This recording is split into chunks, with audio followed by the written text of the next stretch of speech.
हाँ तो प्यारे स्टूडेंट, आई होप कि आप लोग अच्छे होंगे।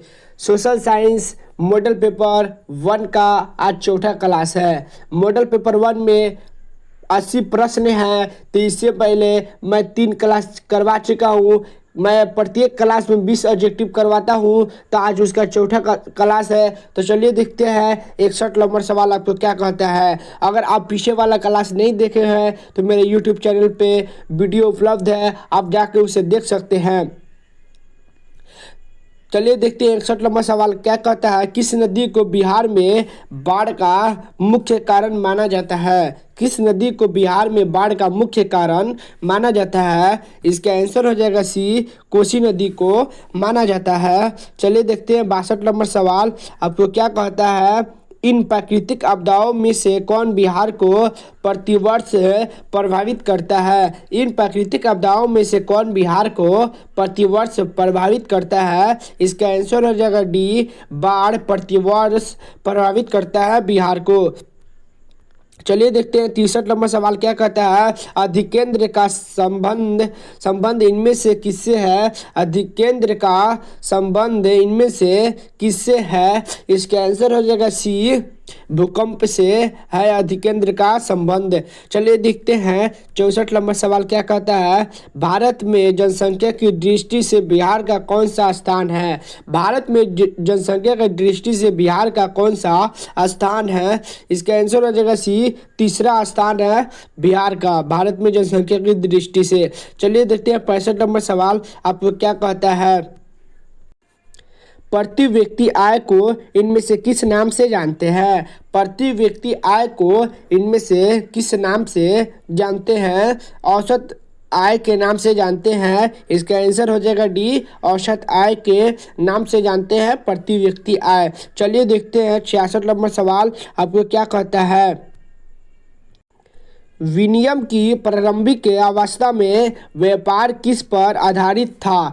विनिमय की प्रारंभिक अवस्था में व्यापार किस पर आधारित था? इसका आंसर हो जाएगा ए, वस्तु विनिमय प्रणाली पर आधारित था। चलिए देखते हैं 67 नंबर सवाल आपको क्या कहता है। मैक्लंगन समिति का संबंध इनमें से किससे है?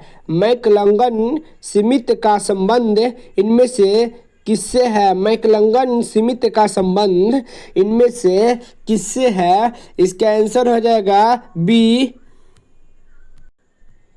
सहकारिता से है। सहकारिता से है मैक्लंगन समिति का संबंध। चलिए देखते हैं 68 नंबर सवाल आपको क्या कहता है। लघु उद्योगों की अधिकतम निवेश सीमा क्या है? लघु उद्योगों की अधिकतम निवेश सीमा क्या है? इसका आंसर हो जाएगा सी, 5 करोड़ है। चलिए देखते हैं 69 नंबर सवाल क्या कहता है।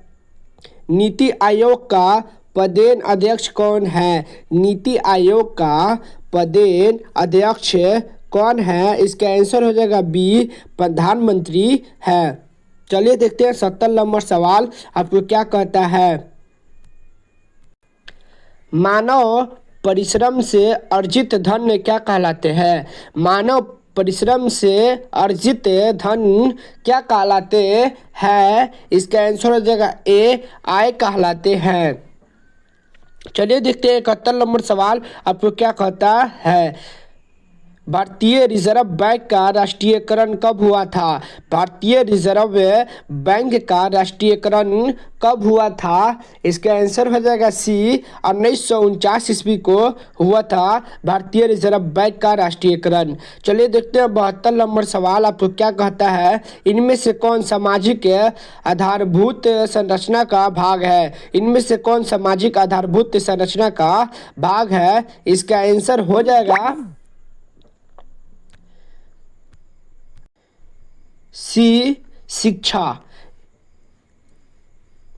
चलिए देखते हैं 73 नंबर सवाल आपको क्या कहता है। संयुक्त राष्ट्र ने किस अंतर्राष्ट्रीय शाकाहारिता वर्ष घोषित किया? संयुक्त राष्ट्र ने किस अंतर्राष्ट्रीय शाकाहारिता वर्ष घोषित किया था?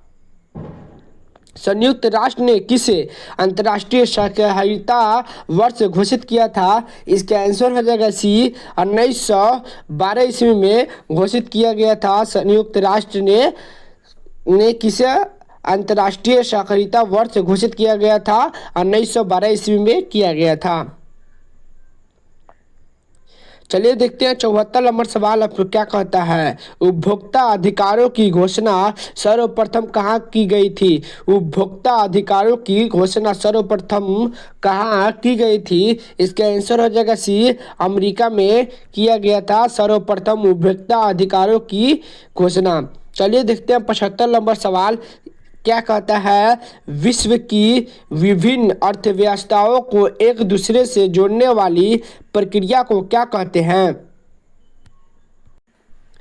विश्व की विभिन्न अर्थव्यवस्थाओं को एक दूसरे से जोड़ने वाली प्रक्रिया को क्या कहते हैं? इसका आंसर हो जाएगा सी, वैश्वीकरण कहा जाता है। यह काफ़ी VBI है जो 2026 के लिए काफ़ी महत्वपूर्ण है। आप सब इसे याद करके एग्ज़ाम हॉल में जाकर धुआं एग्ज़ाम को उड़ा देना है। चलिए देखते हैं 76 नंबर सवाल आपको क्या कहता है। इनमें से कौन संघातक वित्तीय स्रोत का उदाहरण है? इनमें से कौन संघातक वित्तीय स्रोत का उदाहरण है? इसका आंसर हो जाएगा डी, इनमें से सभी। चलिए देखते हैं 77 नंबर सवाल आपको क्या कहता है। भारत का अधिकांश कार्यबल किस क्षेत्र में कार्यरत है?